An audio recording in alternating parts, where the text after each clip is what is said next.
एक गांव में चंदन नाम का व्यक्ति रहता था। वो गांव के मंदिर में प्रसाद बेचने की दुकान लगाता था। प्रसाद बेचकर जब भी पैसे मिलते वो उसी से अपना गुजारा करता। चंदन की आर्थिक स्थिति अच्छी नहीं थी, परंतु मन का वो बहुत साफ और दयावान इंसान था। एक दिन मंदिर के बाहर एक छोटा सा कुत्ता घायल पड़ा था और वो दर्द में करहा रहा था। वो बहुत गंदा दिख रहा था, इसलिए वहां आने जाने वाले लोगों ने उस पे ध्यान नहीं दिया और उसे उठाया भी नहीं।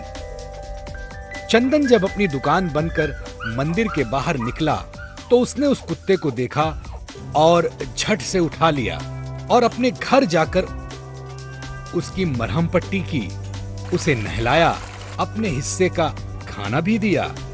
फिर धीरे धीरे उसकी तबीयत ठीक होने लगी और चंदन ने प्यार से उसका नाम गोपी रख दिया। एक दिन चंदन की पत्नी चंदन से बोली, अपना बेटा बड़ा हो रहा है, उसे स्कूल भेजना चाहिए। चंदन, अभी हमारे पास इतने पैसे नहीं हैं, अगले साल से जरूर स्कूल भेजेंगे, जब तक मैं फीस के पैसे इकट्ठा कर लूंगा। और अपनी निर्धनता को लेकर दोनों पति पत्नी उदास हो गए। फिर जब चंदन गोपी को खाना देने लगा तो गोपी ने रोटी खाई और चंदन को एक सोने का सिक्का दिया और कहा, ये आप रख ले, अपने बेटे की स्कूल की फीस दें। सिक्का पाकर चंदन बहुत खुश हुआ। अगले दिन ही अपने बेटे को स्कूल भेज दिया। अब ऐसे ही गोपी हमेशा खाना खाता और एक सोने का सिक्का देता, जिससे चंदन धीरे धीरे धनवान होता गया। अब उसकी दुकान की बिक्री भी बढ़ गई, वो अच्छे कपड़े पहनने लगा।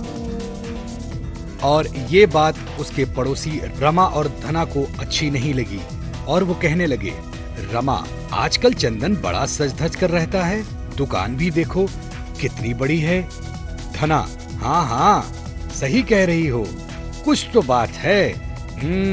चलो इसके घर चलकर पता करें। और वो दोनों चुपके से रात में चंदन के घर जाते हैं और देखते हैं कि कुत्ते को रोटी देकर एक सोने का सिक्का मिल रहा है। ये देख रमा बोला, ओ तो ये बात है, चंदन इस कुत्ते की वजह से धनवान हुआ है। धना, चलो चलो इस कुत्ते को यहाँ से ले चलते हैं। इसके बाद दोनों गोपी के पास गए और बोले, अरे ओ गोपी, तुम कितने दुबले हो गए हो, ये लो हम तुम्हारे लिए लड्डू लाए हैं, तुम यहाँ पर हमेशा बचा कुचा खाते हो, ये देखो कितनी सूखी रोटी है, हमारे साथ चलो, हम तुम्हें रोज स्वादिष्ट लड्डू और रोटी देंगे और नए नए पकवान खिलाएंगे। फिर गोपी ने जैसे ही लड्डू खाकर खत्म किया तो रमा और धना के सर पर पत्थर गिरने लगे। धना और रमा, अरे अरे अरे ये क्या कर रहे हो, सोने के सिक्के देने के बजाय पत्थर। गोपी, क्योंकि तुम इसी के लायक हो, तुम दोनों बहुत ही लालची हो और स्वार्थी भी हो।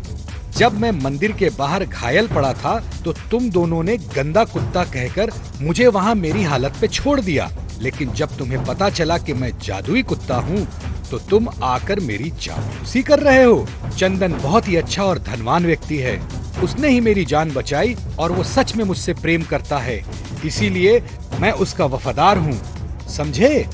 अब जाओ यहाँ से, दोबारा तुम यहाँ पर दिखे तो तुम्हारी खैर नहीं। और ये कहकर गोपी ने दोनों को वहाँ से भगा दिया। एक दिन मंदिर में बहुत बड़ी पूजा होने वाली थी। प्रसाद बनने का बहुत बड़ा ऑर्डर चंदन को मिला। तभी धना और रमा ने कहा, मेरे पास एक योजना है, हम पूजा के एक दिन पहले उसकी दुकान का सारा प्रसाद चुरा लेंगे, फिर पूजा के लिए प्रसाद नहीं मिलेगा तो लोग चंदन पर गुस्सा होंगे और उसे गांव से निकाल देंगे और तब हम कुत्ते को भी रख लेंगे। और ऐसे ही योजना बनाकर एक रात धना और रमा चंदन की दुकान में चोरी करने घुसे। गोपी एक जादुई कुत्ता था तो उसने ये सब देख लिया और जल्दी से चंदन को उठाकर दुकान तक ले गया और चंदन ने दुकान बाहर से बंद कर दी और गांव के मुखिया और सभी लोगों को वहां बुलाकर उनकी हरकत के बारे में बताया। गांव के मुखिया ने धना और रमा को गांव से बाहर निकाल दिया। सभी लोग खुशी खुशी रहने लगे। 3 पांव वाली गाय। बहुत दिनों पुरानी बात है। एक गांव में रामलाल नाम का एक किसान रहता था। वो अपनी पत्नी सीता और उसके बेटे छोटू के साथ रहता था। छोटू पैदाइशी विकलांग था। वो चल नहीं सकता था, लेकिन रामलाल और सीता उसको बहुत प्यार करते थे। उनके पास खेत का छोटा सा टुकड़ा था। पिछले 3 साल से बारिश न होने के कारण उस गांव में अकाल पड़ा था, इसलिए उन्हें जीने की जद्दोजहद करनी पड़ी थी। रामलाल दिन भर मजदूरी करके अपने परिवार का पेट पालता, लेकिन आमदनी कम होने के कारण उनका खर्चा नहीं चलता था। सीता ने कहा, ए जी सुनते हो, घर में पकाने के लिए कुछ भी नहीं बचा है, अब मैं क्या करूं? इस पर रामलाल बोला, हाँ भगवान, मुझे पता है, पर मैं क्या कर सकता हूँ? सीता बोली, अगर तुम बुरा न मानो तो मैं एक बात कहूँ? रामलाल ने पूछा, बोलो बोलो बोलो, क्या बात है? फिर सीता ने कहा, हम एक काम करेंगे, मेरे कुछ गहने गिरवी रखकर हम एक गाय खरीदते हैं। उस गाय से हम दूध बेचेंगे और घी भी बनाएंगे। रामलाल झट से बोला, अरे ये तो अच्छा आइडिया है, हम कल ही शहर जाकर नई गाय खरीदेंगे। अगले दिन रामलाल उसकी पत्नी सीता और छोटू को साथ लेकर शहर जानवरों के मेले गए। छोटू रामलाल के कंधों पर बैठ गया। गाय के एक व्यापारी के पास जाकर रामलाल ने पूछा, सेठ जी, ये गाय कितने की दी? इस पर सेठ जी बोले, पूरे 20,000। ये गाय बहुत दूध देती है ना, इसलिए पूरे 20,000। रामलाल ने फिर कहा, लेकिन हमारे पास तो इतने पैसे नहीं हैं, क्या आप 5,000 में देंगे? सेठ जी गुस्सा हो गए और गुस्सा होकर बोले, शर्म नहीं आती तुम्हें? 5,000 में गाय मांगने आए हो? अगर तुम्हारी औकात नहीं तो फिर यहाँ आए क्यों हो? चले जाओ यहाँ से। रामलाल दुखी हो गया और उसने आगे के व्यापारी के पास जाकर पूछा, पर कोई भी उसे 5,000 में गाय देने के लिए राजी नहीं हुआ। फिर अचानक एक आदमी ने उसे पुकारा, अरे भाई सुनते हो, मेरे पास एक गाय है, दूध भी अच्छा देती है, पर वो एक पांव से विकलांग है। अगर तुम चाहो तो तुम उसे खरीद सकते हो, वो भी 5,000 में। बोलो मंजूर? रामलाल सोचने लगा। फिर सीता बोली, एक पैर से विकलांग हुई तो क्या, दूध तो अच्छा देती है ना, मुझे लगता है हमें इसे खरीदना चाहिए।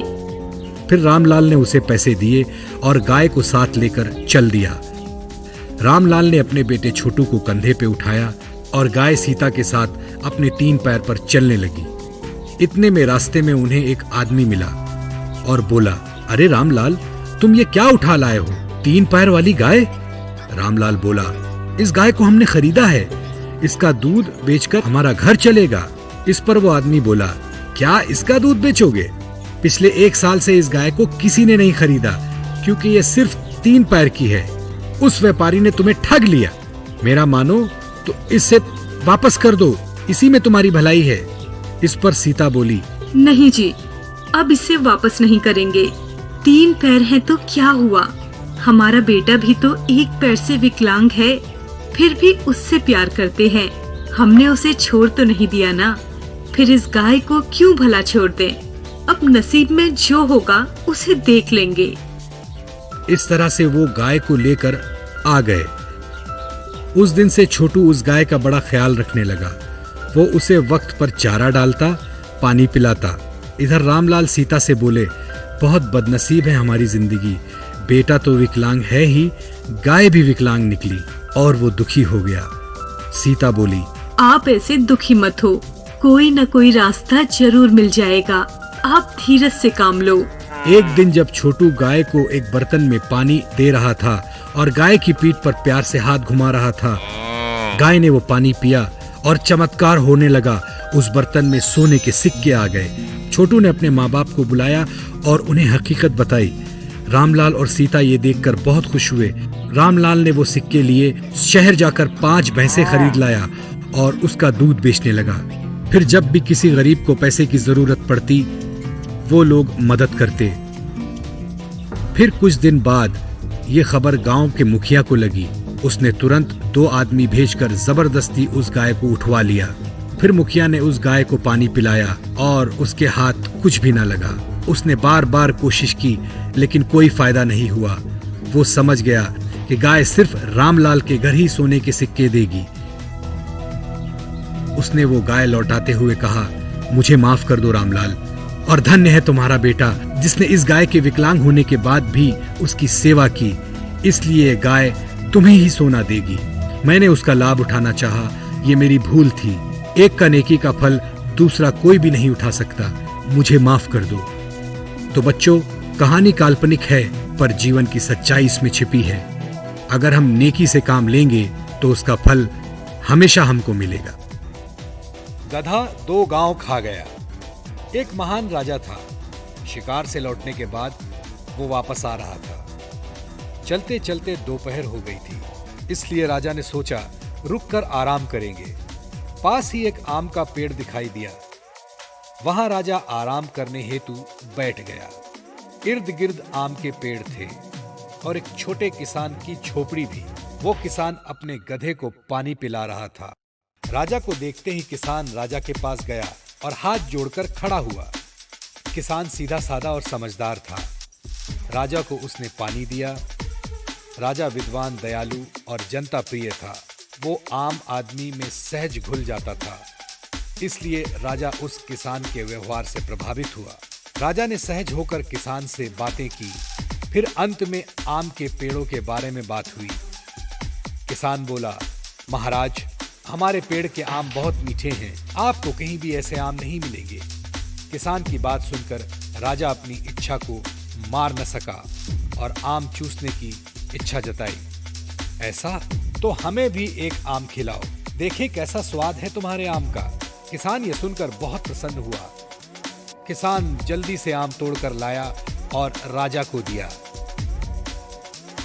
राजा ने पहले ही एक घूंट चूसा, उसे बहुत स्वादिष्ट लगा। फिर गट-गट करके पूरा आम चूस लिया। राजा ने फिर से एक और आम मंगवाया। किसान फिर दौड़कर गया और आम लेकर आया और ये आम भी राजा गट-गट चूस गया। उस आम की मिठास राजा को बहुत स्वादिष्ट लगी। राजा किसान से बोला, तुम सच बोल रहे थे, इस आम का रस तो शहद की तरह मीठा है। मैं तुम्हारी इस सेवा से बहुत प्रसन्न हुआ। ऐसा बोलते ही राजा ने पास पेड़ पत्ते को उठाया और उस पर कुछ लिखकर किसान को देते हुए बोला, ये लो, 2 गांव तुम्हारे नाम किए। कल दरबार में ये पत्ता लेकर आना, 2 गांव का पक्का कागज तुम्हारे नाम बना दिया जाएगा। पत्ता देकर राजा वहां से चला गया।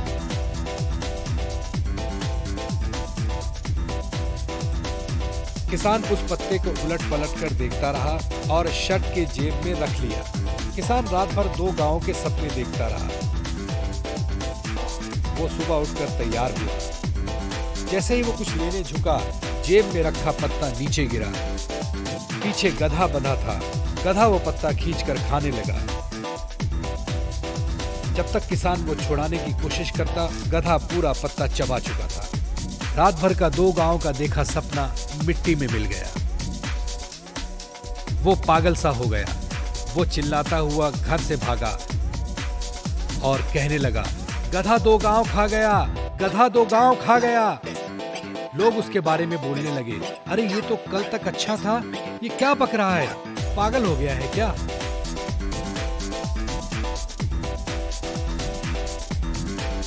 दौड़ते दौड़ते वो किसान नगर में जा पहुंचा। दौड़ते हुए दरवाजे में घुसा। अंदर दरबानों ने उसे पकड़ा। वो वहां भी चिल्लाया, राजा के पास जाना है, गधा 2 गांव खा गया। दरबानों ने सोचा कि ये कोई पागल है और राजा से मिलने की बात कह रहा है, इसलिए उन्होंने राजा को सूचित करने का निर्णय लिया।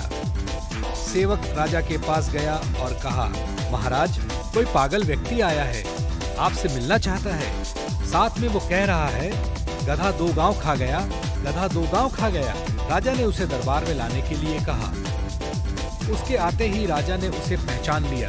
राजा ने कहा, इसे छोड़ दो, मेरे पास आने दो, ये पागल नहीं है। राजा ने सोचा, ये वही किसान है जिसने आम खाने के लिए दिए थे। पत्ते पर 2 गांव लिख दिए थे और यहाँ आने के लिए बुलाया था, लेकिन ये कह रहा है गधा 2 गांव खा गया। समझ में नहीं आया। राजा ने पूछा, क्या हुआ किसान मित्र, तुम ऐसा क्यों कह रहे हो? किसान इस पर बोला, महाराज, आपके दिए पेड़ के पत्ते मेरा गधा खा गया। मैंने सोचा आप मुझे पहचानेंगे या नहीं।